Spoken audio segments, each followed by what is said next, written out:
અને મારે તો તમામ ધંધાઓ ગુજરાત યુનિવર્સિટીના કુલપતિ શ્રીને પૂછવું છે કે મેડમ તમે ત્યાં ચાલતા બધા ધંધાઓ બંધ કરાવી દીધા, તમે રસ્તાઓ બંધ કરાવી દીધા, વર્ષોથી ત્યાં નાસ્તાના વેપારીઓ છે ધંધો કરતા ભલે બંધ કરાવી દીધા. એ યુનિવર્સિટી નાસ્તા સારા હતા ભાઈ, છોકરાઓએ નાસ્તા કરતા બરોબર હતા, પણ તમે એ બંધ કરીને દારૂઓ ચાલુ અને કરે. દારૂ કેમ બંધ નથી કરાવી શકતા? કુલપતિ શ્રીનો મારો સવાલ છે કે કેમ શિક્ષણના ધામમાં આ પ્રકારની દારૂની બોટલ, માગોઈ બ્રાન્ડ દારૂની બોટલ ગુજરાત યુનિવર્સિટીમાંથી મળે?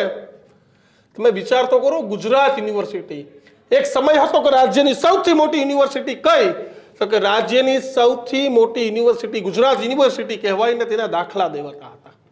આજે કિશને કીધું એમ કે તમે વિકાસ તો હરણફાળ કર્યો, પણ ત્યાં રહેલા વિદ્યાર્થીઓ હોસ્ટેલમાં કેવા ધંધાઓ થાય છે આની તપાસ કરી. કરોડો રૂપિયાના તમે સિક્યુરિટી ટેન્ડર આપો છો ને, કેમ ન્યાય હિસાબ નથી માંગતા? દીક્ષિત 120 કે 150 ગાર્ડ બતાવ્યો હોય ને યુનિવર્સિટીમાં, જેનો પગાર ઉધારાતો હોય, જેનો ટેન્ડરમાં ઉલ્લેખ થયો હોય, તું રાતે જાજે, તને 10 સિક્યુરિટી ગાર્ડ પણ યુનિવર્સિટીના ફરતે નહીં મળે. સેટિંગ સિવાય કંઈ નહીં.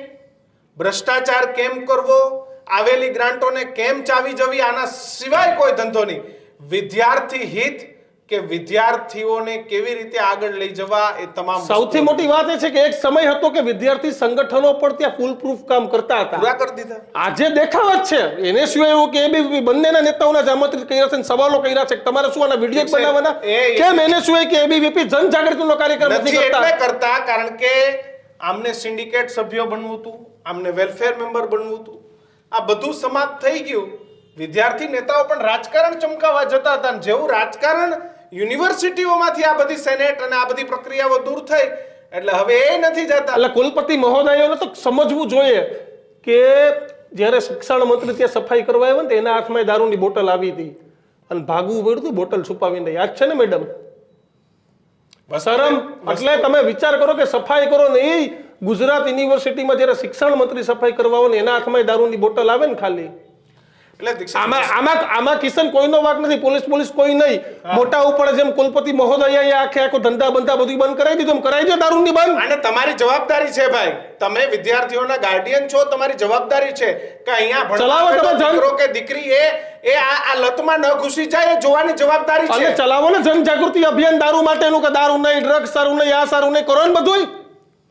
એને સિવાય કર્યા હતા કાર્યક્રમ, મારે એ કેવું પડશે. અને આમ તો ડ્રગ્સ ફ્રી કેમ્પસ કર્યા હતા. હમણાં નરેન્દ્ર સોલંકી નહીં તો પાછા દીક્ષિત આપણી ઉપર તૂટી પડશે, એટલે આપણે પહેલા કહી દઈએ ભાઈ એકવાર ડ્રગ્સ ફ્રી અભિયાનના ઘણી બધી યુનિવર્સિટીમાં કામ કર્યા હતા. ઇન્દ્ર વિજયસિંહ ગોહિલ અને એની ટીમને અભિનંદનને પાત્ર છે. પણ પછી એ પહેલા પછી આ દારૂ બધી જ જગ્યાએ, તમામ જગ્યાએ